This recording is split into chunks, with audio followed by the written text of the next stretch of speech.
Hi, Chelsea. Hi, Ryan. Good to see you. How you doing? I'm good. How are you? We're great. This is Patty and Tanya and Sissany. Hi, Sissany. Hi. Hi, Patty. Hi, Tanya. Nice to see you all. Nice to see you. Well, listen, I think everyone here except for our engineer, Jeffrey Tubbs, whom you can't see, has a podcast. So, Tubbs, you should get on it, okay? I mean, all Tubbs, the Clintons, what's going all on? the Clintons Tubbs. have them, and Come I on. mean, everybody's got one now. So get on yours.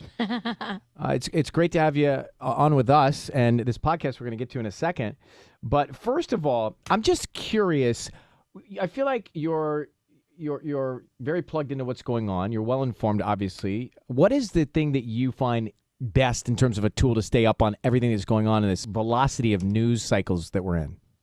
Yeah, Ryan. I mean, I think it's hard even for me, candidly, who cares about so much to feel like, oh, I'm up to speed on everything. I think that's just an impossible standard to set for ourselves. So I certainly I listen to NPR in the morning and I, read the New York Times, Washington Post. But for me, often all I can consume is COVID related news or public health related news. And not to say I don't care about what's happening, on education policy or kind of anything else that may have grabbed attention that day. I try every weekend to catch up with what I may have missed kind of the week before. But I think it's really hard every day. I think it's really hard.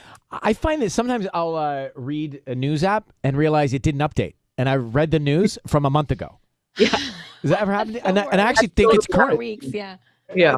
I thought, oh, that seems, I feel like I read about the Suez Canal clogging. I feel like that was something I saw.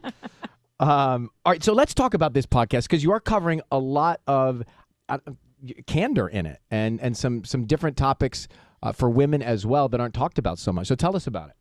Yeah, thank you, Ryan. So, we're living through a moment, at least in my lifetime, where more people are paying attention to public health than ever before. And yet, what is consuming so much of the attention, understandably, is COVID. And so I hope that in fact, I can help people realize COVID isn't the only public health issue that we're confronting. And some of what I talk about on my podcast historically, I think hasn't been talked about enough. So whether it's substance use disorders and addiction or menstruation and women's bodies, things that have often existed in uncomfortable spaces or maybe whispering. And I don't want to whisper. I want to bring these things into the sunlight.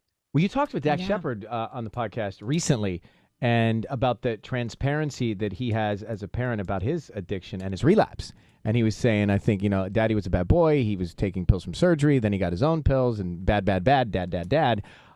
I'm curious to know, as a parent, where is that line between protection, right, sheltering, and honesty and transparency? Where do you draw that line? Well, I think, Ryan, we each as parents have to figure out that line for ourselves. But I do have so much respect and admiration for Dax, not only in his radical honesty, kind of with his listeners on his podcast, but really as a parent and talking to his two daughters who are around the age of my older daughter about kind of what had happened, but also what he was now trying to do to get himself back on track and to keep himself healthy and sober.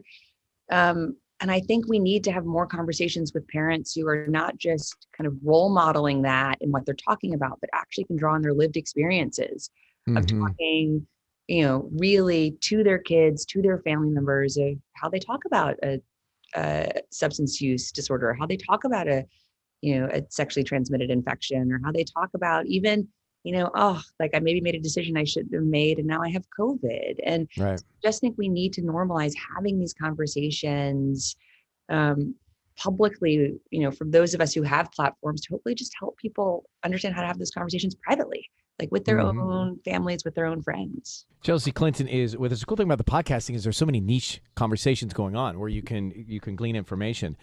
In fact, with Chelsea Clinton podcast on iHeartRadio, wherever you get your podcast. Okay, now, so that's business.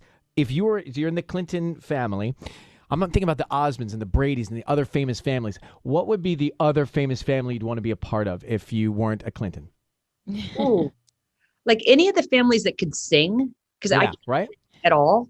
But at all. I mean, I can sing, I guess, those can sing, but I can't sing well. I'm the kid, Ryan, who, in church choir, the church choir director would always say some variation of my parents, we really appreciate Chelsea. She's always on time. Right? No, You're I can relate because I played football. Hold your shock. I played football all my years growing up, and instead of getting like a trophy for winning, I got a trophy for best attendance in the summer conditioning workout program. I mean, that but was there my you trophy. go, Ryan. Like, right? But showing up is a part of life, right? Yeah, It's but a it big wasn't part a of real trophy. I was like, that didn't really win anything. I just showed up, right? Yeah. So That's I part of think it. like if I were to have, a magic wand and I could give myself a talent that I don't have, like I would love, like, whether it's like the Von Trapps or any of the kind of real or fictional families that just seem to have been so musically gifted. Yeah. I would love to be part of that, even though I know that there's just no world probably. Yeah, we fantasize the weaknesses we have. We fantasize about them being our strengths. I think that happens. So I would want to be a Hanson Tubbs. You know that, okay? Yeah, Jonas brother. Chelsea, so great to see you. Thanks for coming on, and good luck with this. Thank you so much. Nice to see you all. All right, you take care. Bye. Bye.